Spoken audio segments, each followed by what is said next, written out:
Praise lord. తండ్రి కుమార పరిశుద్ధాత్మ నామమున క్రీస్తు యేసు నామములో అందరికీ ఈ ఉదయకాల సమయమున అనగా పరిశుద్ధ దినము, పునరుద్ధాన దినము, ఆదివారమున ప్రతి ఒక్కరికి కూడా క్రీస్తు యేసు నామమున శుభాభివందనములు, శుభములు కలుగునుగాక. ఆమేన్. మరి మనం ప్రాముఖ్యమైన సమయమునకు వచ్చున్నాం. అందరూ మరి దేవుని వాక్యము వినడానికి, ఉపదేశమును గ్రహించడానికి సిద్ధంగా ఉన్నారా? హల్లెలూయా. దేవునికి మహిమ కలుగునుగాక. చూడండి, దేవుడు మనతో మాట్లాడుతూ ఉన్నాడు. జెఫన్యా గ్రంథంలో నుండి 3వ అధ్యాయము 20వ లేఖనంతో మనతో దేవుడు సూటిగా మాట్లాడుతున్నాడు. ఆ కాలమున మీరు చూచుచుండగా నేను మిమ్మును చెరలో నుండి రప్పించి మిమ్మును సమకూర్చిన తర్వాత మిమ్మును నడిపించును. నిజముగా భూమి మీద ఉన్న జనులందరి దృష్టికి నేను మీకు ఖ్యాతిని, మంచి పేరును తెప్పించును. ఇదే యెహోవా వాక్కు. ఇది దేవుని వాక్కు. చూడండి, ప్రజలందరి దృష్టిలో, భూమి మీద ఉన్నటువంటి ప్రజలందరి దృష్టిలో ఎవరికి ఖ్యాతిని మరి పేరును ప్రభువులు వారు తెప్పిస్తారంటే అది స్పష్టంగా దేవుడే మనకు సూచిస్తూ ఉన్నాడు. ప్రత్యేకంగా అలాంటి ఖ్యాతిని మరి మంచి పేరును మనం సంపాదించుకోవాలంటే మనము ప్రభువుకి ఇష్టలుగా ఉన్నామా లేదా? దేవాతి దేవునికి ఇష్టలుగా ఉండాలి. అంతేకాదు, దేవుడు అంటున్నాడు, ఈ చెరలో నుండి విడిపించడం ఏమిటి? లోక మనుషుల యొక్క చెరలుండి, లోకములో ఎటు చూసిన దౌర్జన్యం, ఎటు చూసిన మరి భక్తిహీనులు, బలహీనులు, ఎటు చూసినా కూడా మరి లోక మర్యాద కొరకు ప్రాకులాడేవారే కనిపిస్తున్నారు తప్ప దేవుని మర్యాద కొరకు ప్రాకులాడేవారు ఎవ్వరూ కనిపించడం లేదు. అందుకే ఇట్టి లోకం అనే చెరలో నుండి మిమ్ములను నేను విడిపించి నేను వచ్చు కాలమునకు, ఆ కాలమునకు మిమ్ములను మరి సమకూర్చి జనులందరి దృష్టిలో మంచి పేరును, ఖ్యాతిని కూడా నేను మరి మీకు తెప్పిస్తా అని దేవుడు వాక్యం స్పష్టంగా మనతో మాట్లాడుతుంది. చూడండి, ఈ లోకంలో తను ఏర్పాటు చేసుకున్నటువంటి బిడ్డలు ప్రత్యేకంగా కనిపించాలి. అది ఆయన సంకల్పం. జగత్ పునాది వేయబడక మునిపే తన యొక్క ప్రణాళికలో తన యొక్క జనులను ఏర్పాటు చేసుకొని ఉన్నాడు. ఇది ఖచ్చితంగా మనము గ్రహించాల్సిన విషయం. మరి అంతేకాదంట, మరి ఈ రీతిగా మరి నీతిమంతులుగాను, దేవునికి ఇష్టలుగాను, దేవుని యందు భయభక్తులు కలిగిన వారుగాను మరి ఆయన ఈ లోక జనుల పైన దృష్టించుచున్నాడంటే నిజంగా దృష్టిస్తూ ఉన్నాడు. ప్రతి ఒక్కరిని చూస్తున్నాడు దేవుడు. చూడండి, జకర్యా గ్రంథంలో నుంచి ప్రభువులు వారు స్పష్టంగా మనతో మాట్లాడుతున్నాడు. జకర్యా గ్రంథము మరి అలాగే 4వ అధ్యాయము 10వ లేఖనమును మనం స్పష్టంగా చదువుకుందాం. చూడండి, దేవుడు అంటున్నాడు, కార్యములు అల్పములై ఉన్న కాలమున తృణీకరించిన వాడెవడు? లోకమంతటను సంచారము చేయు యెహోవా యొక్క 7 నేత్రములు జెరుబ్బాబేలు చేతిలో గుండు నూలు చూచి సంతోషించును. హల్లెలూయా. దేవునికి మహిమ కలుగును గాక. చూడండి, జెరుబ్బాబేలు ఎంత నీతిమంతుడు కాకపోతే అతని యొక్క అరచేతిలో ఉన్న గుండు నూలును చూస్తున్నాడు దేవుడు. మరి నిన్ను నన్ను చూడడం లేదా? ప్రియమైన దేవుని బిడ్డలారా, ఏనాడైనా మనం ఆలోచించామా? ఏనాడైనా సరే ప్రభువు దృష్టిలో మనం మంచివారిగా కనిపించాలి, మనము నీతి తప్పకుండా నీతి మంతులుగా కనిపించాలి అనే ఆ ఒక్క ఆలోచన కానీ, ఆ కాన్సెప్ట్ కానీ ఈ లోకంలో ఎవ్వరికీ కనిపించడం లేదు. మనల్ని ఆయన నిజంగా చూస్తున్నాడా అని వెటకారమైన మాటలతో అసలు దేవుడు మనల్ని చూడడానికి ఆయనకి అసలు కళ్ళున్నాయా? అసలు విషయం మర్చిపోతున్నాం. ఆయన సర్వాంతర్యామి, సర్వజ్ఞాని. ఈ విషయం ఎప్పుడైతే నువ్వు మర్చిపోతావో నీకంటే అజ్ఞాని ఈ లోకంలో లేడని అర్థం. ప్రియమైన దేవుని బిడ్డలారా, ఏనాడైనా సరే మనం ఈ లోకముల వైపు ప్రభుల వారు చూస్తున్నాడు. ప్రతి ఒక్క స్థలమునందు ఆయన కళ్ళు ఉన్నాయి. ప్రతి ఒక్క మనుషుని మీద ఆయన కన్నులు ఉన్నాయి. అట్టి కన్నుల నుండి ఎవ్వడు తప్పించుకోలేడు. ఆయన దృష్టి నుంచి ఎవ్వడు కూడా తప్పించుకోలేడు. అందుకే యెహోవా ఈరే, దేవుడు చూచుకొనును గాక. హల్లెలూయా, దేవునికి మహిమ కలుగును గాక. యెహోవా ఈరే, ఆయన నిన్న చూచాడు, ఈరోజు చూచాడు, రేపు కూడా చూస్తూ ఉన్నాడు. చూచుచున్న దేవుడు ఆయన. అంత తక్కువ అంచనా ఎవ్వడు వేయాల్సిన అవసరం లేదు. ఎవ్వరు కూడా ఈ లోకంలో విశ్వాసులైనా అవిశ్వాసులైనా వేషధారులైనా సర్వలోక ప్రజలైనా లోకములోని మనుషులైనా ఎవరైనా సరే ప్రభు దృష్టికి ఒకటే. ప్రతి ఒక్కరి మీద ప్రభు యొక్క కన్నులు మరి చూస్తున్నాయి. ఇట్టి చూచుచున్నటువంటి దేవునికి మనల్ని చూడడా? మరి జెరుబ్బాబేలు యొక్క అరచేతిలో గుండు నూలును చూచినటువంటి దేవుడు నిన్ను చూడరా? ఆయన చేతిలో ఉన్నటువంటి దారాన్నే చూశాడు ఆయన. మరి నిన్ను నన్ను చూడడం పెద్ద లెక్క? ప్రియమైన దేవుని బిడ్డలారా, ఒక్కసారి ఆలోచించాలి. అందుకే ప్రభువుల వారు అంటారు, ఎప్పుడైతే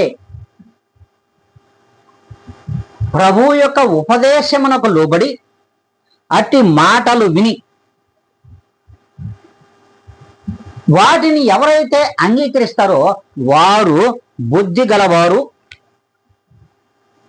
ఇట్టివారు బుద్ధి గలవారు, బుద్ధి కలిగినటువంటి కుమార్తెలు కుమారులు. మరి వీరిలో మనం ఉన్నామా ఒక్కసారి ఆలోచించాలి. ఇట్టి వారిలో ప్రభు యొక్క ఉపదేశమునకు చెవియొగ్గి విని ఆలకించేటువంటి బుద్ధి ప్రతి నరునికి ఉండాలి. అలాగే సార్వత్రిక సంఘములలో ఉన్నటువంటి విశ్వాసులు అనబడినటువంటి ప్రభు యొక్క జనులకు ముఖ్యంగా ఉండాలి అని ప్రభులు వారు స్పష్టంగా ఇది మనకు తెలియజేస్తున్నారు. ప్రియమైన దేవుని బిడ్డ, ఏ నాడైనా సరే మనం ఈ విధంగా ఉన్నామా? ఆలోచించండి. ఈ విధంగా మనం ఉన్నామా? అంతేకాదు, నువ్వు ప్రభువుకు ఇష్టడుగా ఉండాలి. నీ ఖ్యాతి ప్రభువుల వారు ఈ భూమి మీద ప్రచురపరచాలి అనుకున్నట్లయితే ఖచ్చితంగా నీ అతిక్రమములను విడిచిపెట్టాలి. వాటిని ప్రభువు దగ్గర ఒప్పుకోవాలి. అప్పుడు ప్రభు యొక్క కనికరము నీ మీద ఉంటుంది. అప్పుడు నీ మీద ఆయన కనికరము ఉంటుంది. అంతేకాదంట, ఇలాంటి విశ్వాసులు ఎప్పుడైతే అతిక్రమములను విడిచిపెట్టి వారి యొక్క అతిక్రమమును ఒప్పుకొని ప్రభు యందు మరి నిలకడగలిగినటువంటి వారు ఉంటారో, ఇట్టి వారి మీద కనికరం ఉండడమే కాదు, ఇట్టి వారు ఎక్కడుండాలో కూడా చూపిస్తూ ఉన్నాడు. వీళ్ళు ఉండవలసిన స్థలంలోనే ఉండాలి. అంతేకాకుండా వినవలసిన మాటలే వినాలి, వేరే విధంగా ఉండడానికి లేదు. అందుకే ప్రభువు వారే స్పష్టంగా ఈ దిన మనతో మాట్లాడుతున్నాడు. కీర్తనల గ్రంథంలో నుంచి 1వ అధ్యాయము 1 నుండి మరి 3 వరకు మనం చూసినట్లయితే, 1 నుండి మనం 3 వరకు చూద్దాం. చూడండి, పరిశుద్ధ గ్రంథములో ఏనాడు కూడా దేవుని వాక్యం అయితే అబద్ధము చెప్పదు.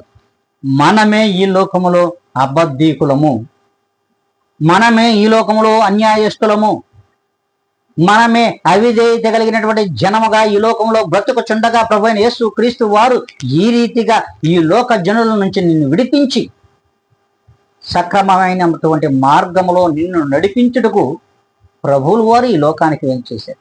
అంతేకాదు, రావడమే కాకుండా ఇట్టి వారినంట ఆయన, ఇట్టి వారికి ఈ లోక ప్రజలందరి మధ్యలో ఖ్యాతినిస్తానంటున్నాడు.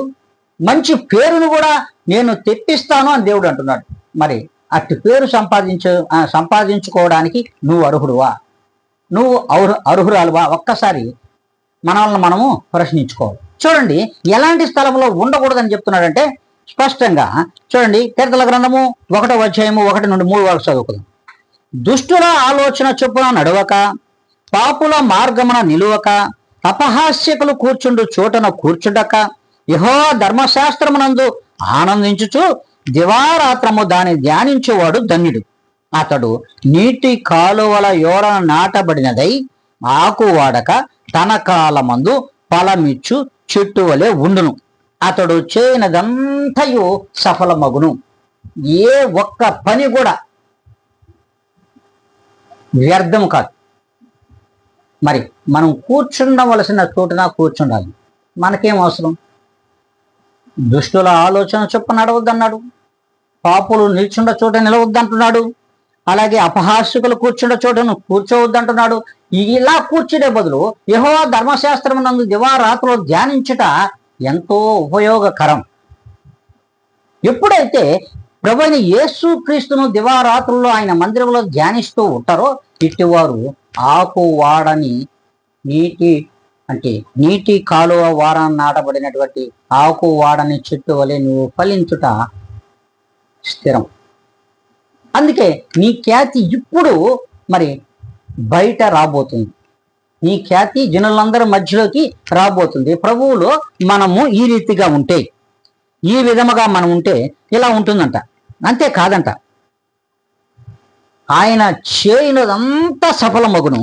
ఇట్టివారు దేవుని మందిరంలోనే ఉంటారు. మనము ఏ రీతిగా ఉండాలో చెప్తున్నాడు. అలా మనం ఉంటేనంట మనం చేసే ప్రతి పని కూడా సఫలమవుతుంది. ప్రభువులో సఫలమవుతుంది.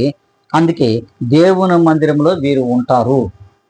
వ్యర్థమైన స్థలములలో కూర్చోరు అని వాక్యం సెలవిస్తున్నది. అంతేకాదంట, చూడండి, భయభక్తులు కలవారు దేవుని నిరంతరము సేవిస్తూ ఉంటారు. సేవించడమే కాకుండా వణుకుతూ సంతోషంగా జీవిస్తారంట. ప్రభువులో భయపడుతూ కూడా సంతోషమైనటువంటి ఆనందాన్ని గడుపుతారంట. చూడండి, ప్రభు వాక్యం సెలవిస్తున్నది. మరి ఇట్టివారు ఈ రీతిలో ఇలా మనం ఉన్నామా? ప్రియమైన దేవుని బిడ్డలారా, మనం ఏ రోజైనా సరే ఇలాంటి ప్రవర్తన కలిగి ఉన్నామా? విశ్వాసులందరితో దేవుడు మాట్లాడుతున్నారు. మనము ఇలాంటి ప్రవర్తన కలిగి ఉంటే ఖచ్చితంగా భూజనులందరి మధ్యలో నీ ఖ్యాతిని విస్తరింపజేస్తాడు ప్రభువైన యేసుక్రీస్తు వారు. అట్టి సమయం కొరకు నీ వేచి చూడాలి. అంతేకాదు, ప్రభువే స్పష్టంగా మనతో మాట్లాడుతున్నాడు. చూడండి, ఆయన ఇంకొక మాట అంటాడు.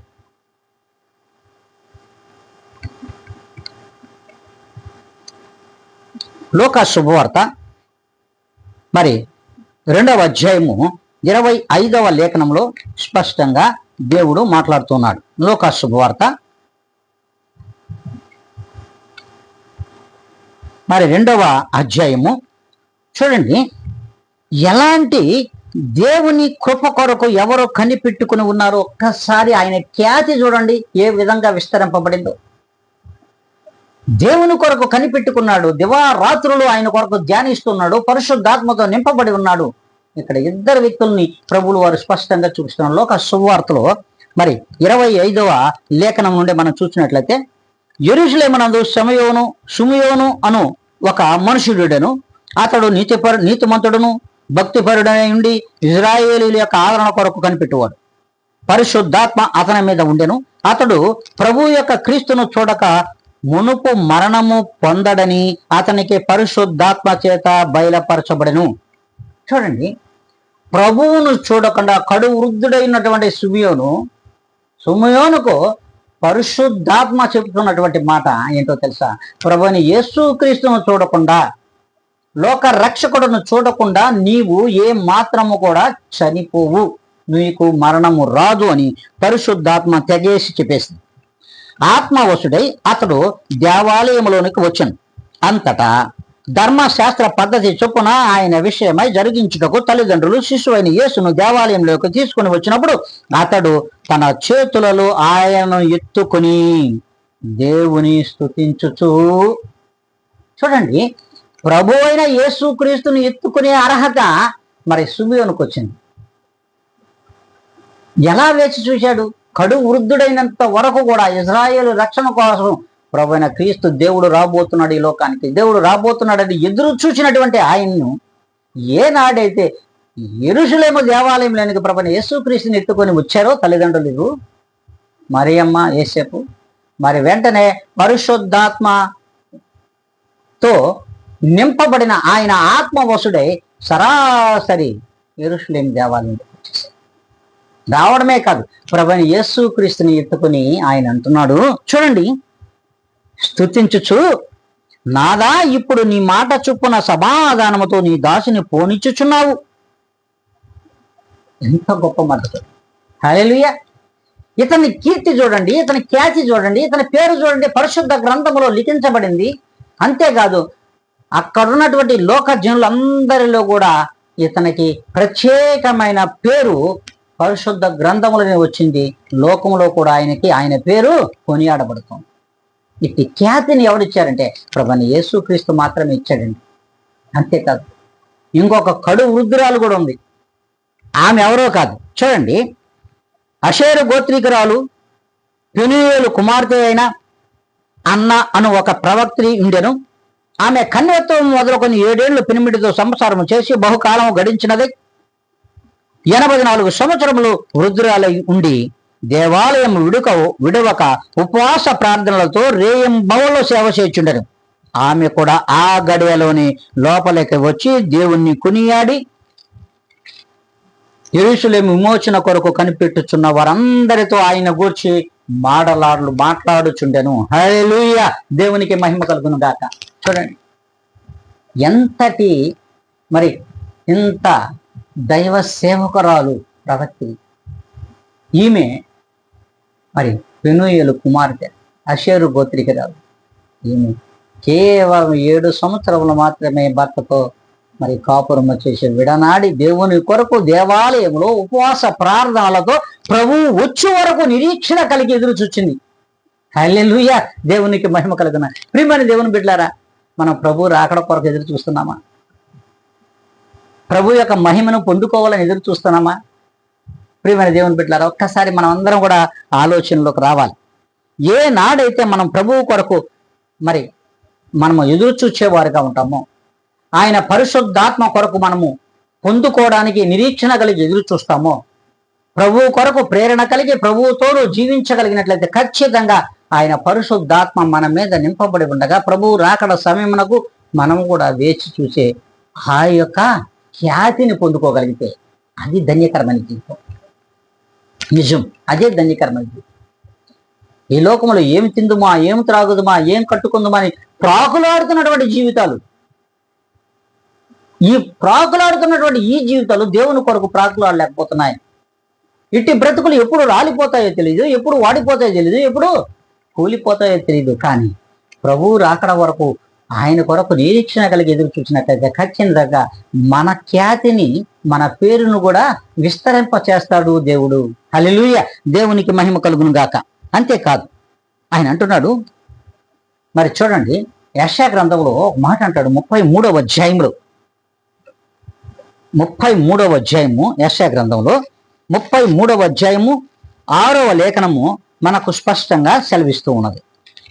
33వ అధ్యాయము 6వ లేఖనం, నీ కాలములో నియమింపబడినది స్థిరముగా నుండును, రక్షణ బాహుల్యమును బుద్ధి జ్ఞానముల సమృద్ధియు కలుగును, యెహోవా భయము వారికి ఐశ్వర్యము. హల్లెలూయా! హల్లెలూయా! ఏ నాడైతే యెహోవా యందు, దేవుని యందు భయభక్తులు కలిగి జీవిస్తావో ఆ భయమే ఐశ్వర్యం. అంతేకాదంటున్నాడు ఆయన, నీ కాలంలో నియమింపబడినది స్థిరముగా ఉంటుంది.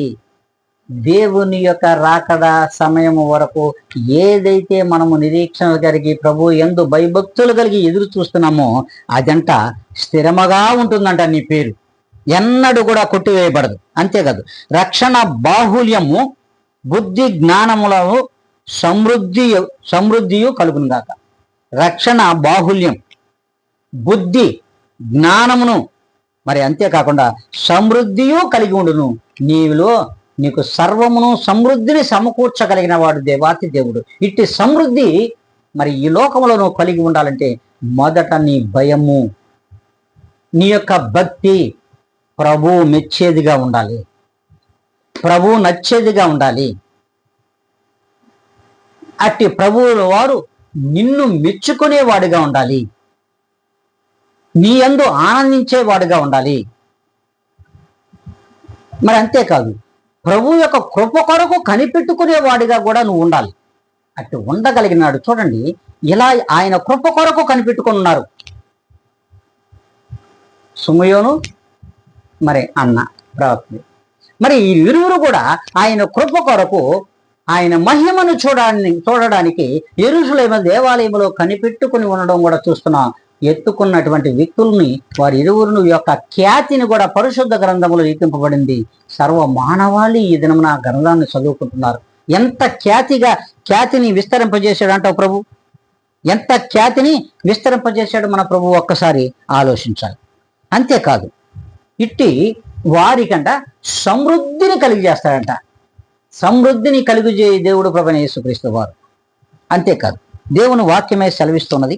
గలతీయులకు రాసిన పత్రికలో 5వ అధ్యాయము 22 ఈ గ్రంథంలో స్పష్టంగా తెలియజేస్తున్నాడు. ఆత్మ ఫలములు ఏవనగా ప్రేమ, సంతోషము, సమాధానము, దీర్ఘశాంతము, దయాళత్వము, మంచితనము, విశ్వాసము, సాత్వికము, ఆశ, నిగ్రహము. ఇవి సమృద్ధిగా సమపాలలో ఎవరిలో అయితే ఉంటాయి ఈ లోకములో ఇట్టి గుణగణములు కలిగినటువంటి ఆత్మ ఫలములు ఎవరైతే ఈ లోకములో కలిగి ఉంటారో వారు సమృద్ధిని కలిగి ఉంటారు, ప్రభు యొక్క మన్ననలు పొందుకుంటారు, ప్రభువు ద్వారా ఖ్యాతిని కూడా వారు కలిగి ఉంటారని దేవుని వాక్యం సెలవిస్తూ ఉంది. అంతేకాదు, చూడండి, ఇవి ఎప్పుడైతే మనం కలిగి ఉంటామో ఈ లోకములో, ప్రియమైన విశ్వాసులారా, ఇట్టి ఆత్మ ఫలములను కలిగి ఉన్నవారు ప్రతి ఒక్కరంట ప్రభు యొక్క ఆనందమునకు అవధులు ఉండవంట. ఇట్టి ఆత్మ ఫలముల చేత ఎవరైతే ఈ లోకములో కలిగి ఉంటారో మరి వీరి ఆనందానికి, ప్రభు యొక్క ఆనందానికి అవధులు ఉండవట. అలాగే అంతకంటే గొప్ప ఆనందాన్ని కూడా మనకు దేవుడిస్తానని దేవుని వాక్యమే సెలవిస్తున్నది. చూడండి, ఈ లోకములోనే అట్టి కీర్తిని పొందుకోగలగాలి. ఈ లోకంలోని అట్టి ఖ్యాతిని మనం పొందుకోగలిగితే పరలోక రాజ్యంలో కూడా దేవాతి దేవుడు మనకు అట్టి పేరును, ఖ్యాతిని కూడా అక్కడ కూడా ఇవ్వడానికి ఆయన సిద్ధహస్తుడుగా ఉన్నాడు. ప్రేమైన దేవుని బిడ్డలారా, ఒక్కసారి ఆలోచించాలి. అందుకే అంటున్నాడు, చూడండి ఎలాంటి సంతోషమో తెలుసా ప్రభువైన యేసుక్రీస్తు వారికి. ఇట్టి ఆత్మఫలములు కలిగినటువంటి నీవు దేవుని యందు భయభక్తులు కలిగి ఉన్నావని ఆ నీతిమంతుడుగా నువ్వు తీర్చబడుతుండగా ఈ లోకంలోనే నిన్ను బట్టి ఎలా ఆనందిస్తాడంటే, పెండ్లి కుమారుడు పెండ్లి కుమార్తెను చూసినటువంటి సంతోషం నీలో కలుగుతుంట ప్రభువైన యేసుక్రీస్తులో కలుగుతుందంట. పెండ్లి కుమారుడు పెళ్లి కుమార్తెను చూచినట్లుగా ప్రభువైన యేసుక్రీస్తు వారు నిన్ను చూసి సంతోషిస్తాడంట. అవును కదా, నిజమే కదా. మనం ఒక్కసారి ఆలోచించండి. పెళ్లి కుమారుడు ప్రభువైన యేసుక్రీస్తు వారు అయి ఉండగా, మరి సంఘము పెళ్లి కుమార్తె అయి ఉండగా, మరి అట్టి పెళ్లి కుమార్తె గుణగణములను ఇట్లాంటి ఆత్మఫలములను కలిగి ఉంటే, భయము భక్తి కలిగి ఉంటే, ప్రభువు రాకడ వరకు తల వంచుకొని జీవించగలిగినట్లయితే ఖచ్చితంగా ప్రభువైన యేసుక్రీస్తు వారు ఖచ్చితంగా సంతోషిస్తారు. ఆ దేవుడి యొక్క సంతోషమునకు అవధులు ఉండవు. అట్టి నిన్ను చూసి అత్యధికంగా ఆనందిస్తూ ఉన్నాడు. ఇటు సంఘం ఈ రీతిగా ఉన్నదా? ప్రియమైన దేవుని బిడ్డలారా, సంఘంలో ఉన్న ప్రతి విశ్వాసి కూడా ఈ రీతిగా ఉన్నారా? లేదు. దేవుడు స్పష్టంగా తెలియజేస్తున్నాడు. మనకు ఇంత స్పష్టంగా తెలియజేస్తున్నా మనం ఏ రీతిగా ఉంటున్నాం ఒక్కసారి మనల్ని మనం ఆత్మ పరిశీలన చేసుకోవాల్సిన అవసరం కూడా లేకపోదు. అందుకే దేవుని యొక్క పరిశుద్ధ గ్రంథంలో నుండి ఆయన అంటున్నాడు, చూడండి, మనము వింటున్నాం, వాక్యములో ఆయన మాట్లాడుతూ ఉన్నాడు, మనం వాటిని వింటున్నామే కానీ విననట్లుగా మనం ఉదయిస్తూ ఉన్నాం. అందుకే ప్రభువు వారు స్పష్టంగా ఇప్పుడు ఒక మాట మాట్లాడుతున్నాడు. చూడండి, పరిశుద్ధ గ్రంథముల నుండి ఇర్మియా గ్రంథము 1వ అధ్యాయము 18, 19 లేఖనములు చూడండి. యోధా రాజుల యొద్దకు కానీ, ప్రధానుల యొద్దకు కానీ, యాజకుల యొద్దకు కానీ, దేశ నివాసుల యొద్దకు కానీ, ఈ దేశమంతటిలో నీవెక్కడికి పోయినను ప్రాకారము గల పట్టణముగాను, ఇనుప స్తంభముగాను ఇత్తడి గోడలుగాను నీ ఉండునట్లు ఈ దినమున నిన్ను నియమించి ఉన్నాను. హల్లెలూయా, దేవునికి మహిమ కలుగును గాక. అంతేకాదంట, వారు నీతో యుద్ధము చేతులు గాని నిన్ను విడిపించుటకు నేను నీకు తోడై ఉన్నాను. నిన్ను నేను విడిపిస్తా. అంతేకాదంట, వారు నీపైన విజయము పొందజాలరు. హల్లెలూయా, దేవునికి మహిమ కలుగును గాక. ఎప్పుడైతే ప్రభువైన క్రీస్తు యేసు నందు నీవు భయభక్తులు కలిగినటువంటి జీవితముతో ఆయన పొందినటువంటి ఆయన మనకిచ్చినటువంటి ఆత్మఫలములను 9 ఆత్మఫలములను నీవు కలిగి ఉంటే, ఈ లోకములో కలిగి ఉన్నటువంటి నీలోను భయము భక్తి ఉంటుంది. కనుకనే నీ యొక్క ప్రాకారములు అంటే ఆయన ఎలా పడుతున్నాడంటే, నీ యొక్క ప్రాకారము గల పట్టణముగాను ఇనుప స్తంభములుగాను ఇత్తడి గోడగాను ఉండినట్లు ఈ దినమున ఈ నూతనమైన సంవత్సరములో నిన్ను ఈ రీతిగా నియమిస్తాడట. నిన్ను ఎవ్వడు కూడా ఈ లోకములో గెలవలేడు. నీ ఖ్యాతి పెంపొందింపబడుతూ ఉంది. నీ పేరు కీర్తింపబడుతుంది ప్రభువైన యేసుక్రీస్తులో. ఈ రీతిగా నీకు విజయాన్ని సమకూరుస్తానంటున్నాడు. నీ పైన ఎట్టి వాడు కూడా ఈ లోకములో ఏ మనుష్యుడు కూడా నీ మీద విజయమును పొందలేడు. నీకంటే కింద స్థాయిలోనే ఉంటాడు. అందుకే ప్రభువైన యేసుక్రీస్తు వారు ఒక మాట అంటారు, ఇదిగో నా బిడ్డను ముట్టువాడు నా కనుగుడ్డును ముట్టును అన్నాడు. ముందు ప్రభువైన యేసుక్రీస్తును ముట్టాలి. నిన్ను ముట్టాలంటే ప్రభువైన యేసుక్రీస్తును ముట్టాలి. ప్రియమైన దేవుని బిడ్డ, ఏనాడైనా మనం ఆలోచించామా? ఫస్ట్ దేవునిని ముట్టిన తర్వాత నేను తాకాలి. ఆయన నీకు ఇనుప గోడలు వేసి ఉన్నాడు. నీ ప్రాకారములు ఇనుములతో నిర్మింపబడి ఉన్నాయి. ఇనుప గోడలతో ఇత్తడి గోడలుగాను నీ ఉండునట్లు ఈ దినమున నిన్ను నియమించి ఉన్నాను. ఈ నూతనమైన దినమున ఎందరైతే విశ్వాసులు ప్రభువుకు ఇష్టలుగా ఉన్నారో వాళ్ళ చుట్టూ కూడా ఈ రీతిగా ప్రాకారము నియమించున్నాడు. అందులో నువ్వు ఇత్తడి స్తంభంగా ఉన్నావు. ప్రియమైన దేవుని బిడ్డ, నీ మీద ఎవ్వడు విజయాన్ని పొందుకోలేడు. అందుకే ప్రభువుల వాక్యం సెలవిచ్చుచున్నది. స్పష్టంగా దేవుడు తెలియజేస్తున్నాడు. అందుకే ఎప్పుడైతే ప్రభువుల వారు అంటాడు, నీవు భయభక్తులు కలిగి ఉండుడి మీ దేవుడైన క్రీస్తు సన్నిధిన కనబడుచు. నీవు భయభక్తులు కలిగి దేవుని యొక్క ప్రభువైన యేసు క్రీస్తు యొక్క సన్నిధానంలో నువ్వు కనిపించాలి. మరి అలా సిద్ధపడుతున్నావా ప్రియమైన దేవుని బిడ్డ? అలా సిద్ధపడి ప్రభువైన యేసు క్రీస్తు యొక్క దయ పొందుకోవడానికి, ఆయన కనుదృష్టి నీ మీద ఉండడానికి ఆయన సన్నిధానమునకు నీవు వెళ్తున్నావా? ఆయన సన్నిధిలో నువ్వు కనబడుతున్నావా? అంటే ఆయన మందిరములో నువ్వు కనబడుతున్నావా ప్రియమైన దేవుని బిడ్డ అని దేవుడు కూడా అడుగుతున్నాడు. అలా కనబడితేనే కదా ప్రభువు నిన్ను గురించి సంతోషిస్తాడు. అలా కనబడితే కదా సంఘాన్ని ఎత్తబడే గుంపులో పెళ్లి కుమార్తెగా సంఘం ఉంటుందని దేవుడు వాక్యం సెలవిస్తున్నది. మరి అలాంటి స్థితిలో మనం లేం కదా ప్రియమైన దేవుని బిడ్డ. ఏ నాడైనా సరే మనం ఆ రీతిగా ఆలోచించగలిగినటువంటి గుణము గాని గణము గాని మనలో లేదు. అందుకే ప్రభువుల వారు స్పష్టంగా ఒక మాట అంటున్నాడు. ఆమోసు గ్రంథములోండి 5వ అధ్యాయము 15వ లేఖనమును మనం ఒకసారి చూద్దాం. ఇప్పుడు ఇట్టి వారు దేవుని సన్నిధిని ఎవరైతే కనబడతారో, భయభక్తులు కలిగి ఆయన సన్నిధిని ఎవరైతే నివసిస్తారో, అట్టి వారి అంట కీడును ద్వేషించి మేలును ప్రేమించుచు గుమ్మములలో న్యాయమును స్థిరపరచుడి అంటున్నాడు ప్రభువుల వారు.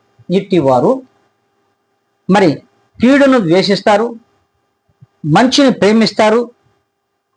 అంతేకాకుండా గుమ్మములలో న్యాయము స్థిరముగా ఉంటుంది. ఇట్టి వారిలో వారి యొక్క ఇంటి గుమ్మముల బయటని న్యాయము స్థిరపరచబడి ఉంటుంది అని దేవుని వాక్యము సెలవిస్తుంది. మరి వీరిలో మనం ఉన్నామా? ఏ దినమైతే న్యాయము మన గుమ్మము ఎదుట స్థిరపరచబడుతుందో మన పేరు కూడా స్థిరముగా ఉంటుంది. దీనిని మనం గ్రహించాలి. స్థిరముగా ఉండడానికి మరి మనం ఏ రీతిగా ఉండాలో, ఎలా ప్రవర్తించాలో ఒక్కసారి ఆలోచించాలి. ఇట్టి వారు యథార్థత ప్రవర్తన కలిగి ఉంటారు. అంతేకాకుండా వీరికి దేవుని మాటలే క్షేమ సాధనాలు. ఇట్టి వారు యథార్థత ప్రవర్తన కలిగి ఉంటారు. అందుకే వారి గుమ్మముల బయటనే న్యాయము స్థిరపరచబడి ఉంటుంది. అంతేకాకుండా దేవుని మాటలే వీరికి క్షేమ సాధనాలంట. క్షేమ సాధనాలు అంటే పనిముట్లు, మంచి పనిముట్లుగా దేవుని మాటలు వీరి కుటుంబంలో, వారి జీవితంలో మరి ఉపయోగపడుతున్నాయి ఈ మాటలు. ప్రేమని దేవుని బిడ్డలారా, మనం ఏ రోజైనా సరే మరి మందిరాలకు వస్తున్నాం, వెళ్తున్నాం, వస్తున్నాం వెళ్తున్నామే, కానీ ఏ రోజైనా సరే మనము కూడా మన ఖ్యాతి ఈ లోకములో జనులు మాట్లాడుకునే తీరులో ఉండాలి. మన పేరు అందరి నోళ్లలో, అందరి ఎదుట మన పేరు వినబడాలి. ఇట్టి ఖ్యాతిని దేవుడు ఇస్తాడు. ఇచ్చే అందుకోకు మనం ఎదురు చూసే వారిలో ఉందామా? ఒక్కసారి ఆలోచించాలి. అలా ఉందాం అనుకుంటే మనం ఎలా ఉండాలి? ప్రేమైన దేవుని బిడ్డలారా, ఒకసారి మనల్ని మనం పరీక్షించుకోవాలి. అందుకే ప్రభువులు వారు అంటారు, నీకు ఏమీ లేకపోయినా పర్లేదు, నీకు ఏమీ లేకపోయినా పర్లేదు, నువ్వు ప్రభువులో సంతోషించు. నువ్వు ఎప్పుడైతే ప్రభువులో సంతోషిస్తావో, నీకు ఏమీ లేకపోయినా ప్రభువులు వారు నిన్ను అత్యున్నతమైన స్థితిలో ఖ్యాతితోనూ పేరుతోనూ నిలబెడతాడు. ఈ లోకంలో జనులందరి మధ్యలో నిలబెడతాడు. ఎందుకంటే ఏమీ లేకపోయినా నీతి నీలో ఉంటే చాలు, యథార్థత నీలో ఉంటే చాలు. నీ ఆత్మ ఫలములు అన్నటువంటి ఈ 9 ఆత్మ ఫలములు నువ్వు కలిగి ఉంటే చాలు. అంతేకాదు దేవుని మందిరములో నువ్వు కనబడితే చాలు. భయభక్తులు కలిగినటువంటి ప్రార్థన ప్రభువు యందు నీకుంటే చాలు. నీకు ఈ లోకంలో ఏమీ లేకపోయినా పర్లేదు, దేవుడు ఉంటే చాలు. అందుకే ప్రభువులు వారు అంటున్నారు, చూడండి స్పష్టంగా హబక్కూకు 3వ అధ్యాయము మరి 18వ లేఖనము 19వ లేఖనం. నేను యెహోవా యందు ఆనందించదును, నా రక్షణకర్త అయిన దేవుని యందు నేను సంతోషించను. అంతేకాకుండా ప్రభువు యెహోవాయే నా బలము, ఆయన నా కాళ్ళను లేడి కాళ్ళ వలె చేయును, ఉన్నత స్థలముల మీద ఆయన నన్ను నడిపించును. నీకేం అవసరంలా, ఏమి వద్దు, అయినా కూడా ప్రభువులు వారే స్పష్టంగా మనతో మాట్లాడుతున్నాడు. ఏమీ లేకపోయినా దేవుని యందు నీవు సంతోషించు, దేవునిలో సంతోషించు, దేవునిని నువ్వు సంతోషపరచు చాలు. సమస్తమును నీకు దేవుడై ఉన్నాడు. నీ ఖ్యాతి విస్తరించబడుతుంది, నీ పేరు మరి విస్తరింపబడుతుంది. మరి ఎలా ఉన్నాం మనం? ప్రియమైన దేవుని బిడ్డలారా, ఒక్కసారి మనల్ని మనం పరిశీలన చేసుకోవాల్సిన అవసరము ఉంది ఉంది ఉంది అని దేవుని వాక్యము సెలవిస్తుంది. అంతేకాదు చివరగా ఒక లేఖనం మనం చదువుకుందాం. చూడండి 3వ అధ్యాయంలో జపన్యా గ్రంథము 3వ అధ్యాయంలో మరి 17వ లేఖనమును మనం చదువుకుందాం. నీ దేవుడైన యెహోవా మీ మధ్య ఉన్నాడు, ఆయన శక్తిమంతుడు, ఆయన మిమ్మల్ని రక్షించును, ఆయన బహు ఆనందముతో నీ యందు సంతోషించును, నీ యందు తనకున్న ప్రేమను బట్టి శాంతము వహించి నీ అందరి సంతోషం చేత ఆయన హర్షించును. హల్లెలూయా, దేవునికి మహిమ కలుగును గాక. చూడండి స్పష్టంగా తెలియజేస్తూ ఉన్నాడు దేవుడు. అయితే నీ దేవుడైన ప్రభువు నీ మధ్య ఉన్నాడు, ఆయనే శక్తిమంతుడు, ఆయనే మనలను రక్షించి ఉన్నాడు. అంతేకాకుండా నీ యందు బహు ఆనందముతో ఈ దినము నుండి ఉంటున్నాడంట. ఈ నూతన సంవత్సరంలో నీ యందు సంతోషించేవాడుగా ఉండాలనుకుంటాడు, నీ యందు ఎంతో ఆనందించేవాడుగా ఉండాలనుకుంటున్నాడు. అంతేకాకుండా ఆయన సంతోషించును, నీ యందు తనకున్న ప్రేమను కూడా వ్యక్తపరచాలనుకుంటున్నాడంట. ఇట్టి ప్రేమను బట్టి ఆయన నీ పక్షముగా శాంతం వహించి ఉన్నాడు ఈనాటి వరకు. అయితే ఈ రోజు నుంచి నువ్వు నీ యొక్క పరిస్థితి ఎలా ఉండాలంటే, ఇట్టి సంతోషం చేత ఆయనను హర్షింపజేసేవాడిగా ఉండాలి, ఆయనను ఆనందింపచేసేవాడిగా మనం ఉండాలి. ప్రియమైన దేవుని బిడ్డలారా, మనం ఏ దినమైతే ప్రభువుల వారిని ఆనందింపజేస్తామో, ఇప్పటి వరకు ఈ గత సంవత్సరంలో ప్రభు అయిన యేసుక్రీస్తు వారిని మనము ఆయన యొక్క పరిశుద్ధాత్మను శంకించిన వారిగా ఉన్నాం. పరిశుద్ధాత్మను మనము మరి చెడ్డ పేరు తెచ్చే వారిగా ఉన్నాం. కానీ ఈ దినం నుండి అయినా సరే మనం ప్రభువుల వారిని సంతోషపరచగలిగినట్లయితే, ప్రభు యందు మనం నిరీక్షణ కలిగి ఆయన సంతోషపరిచిన వారిలో మనము కూడా ఉండగలిగినట్లయితే, ఇటు దేవుని మాటలు వినగలిగినట్లయితే, వ్యర్థమైన స్థలంలో కూర్చోకుండా ప్రభుని యేసుక్రీస్తు యొక్క మాటలు వింటూ దివారాత్రులు దేవుని యొక్క మందిరంలో ధ్యానించే వారిగా ఉంటే, ఆయన సన్నిధానంలో భయభక్తులు కలిగినటువంటి ప్రవర్తన కలిగి నువ్వు ఉంటే ఖచ్చితంగా దేవుడు నీ యందు అత్యధికంగా హర్షిస్తాడు అంటున్నాడు. అంటే అత్యంత ఉత్సాహభరితుడై నీ యందు హర్షించగలిగిన వాడు ప్రభుని యేసుక్రీస్తు వారు.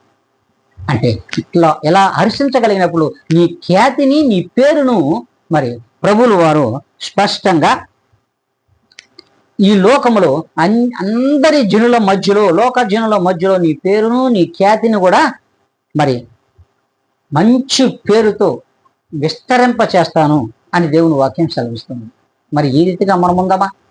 ఈ దినమనైనా సరే ప్రభుని యేసుక్రీస్తులో మనం భయభక్తులు కలిగిన వారిగా, ఆయన యందు ప్రేమ కలిగిన వారిగా, ఆయన యందు మరి నిరీక్షణ కలిగిన వారిగా, ఆయన రాకడ సమయం వరకు మనం ఈ దినం నుండి ఈ నూతన సంవత్సరంలోనైనా సరే ఆయన యందు నిరీక్షణ కలిగి ఎదురు చూసినట్లయితే, ఆయన్ను అత్యంత మనం సంతోషపరచగలిగినట్లయితే మరి ఖచ్చితంగా ఆయన మనల్ని ఈ లోకంలో మరి గొప్ప ఖ్యాతిని, మంచి పేరును మనకు తెప్పిస్తాను అని దేవుడు వాక్యము సెలవిస్తుంది. ఇట్టి వాక్యము మరి సంఘంలో ఉన్న ప్రతి బిడ్డలను, సర్వసార్వత్రిక సంఘంలో ఉన్న విశ్వాసులందరిలో కూడా ప్రభువైన యేసుక్రీస్తు వారు నిజముగా, నిశ్చయముగా ఫలింపచేయునుగాక. ఆమెన్.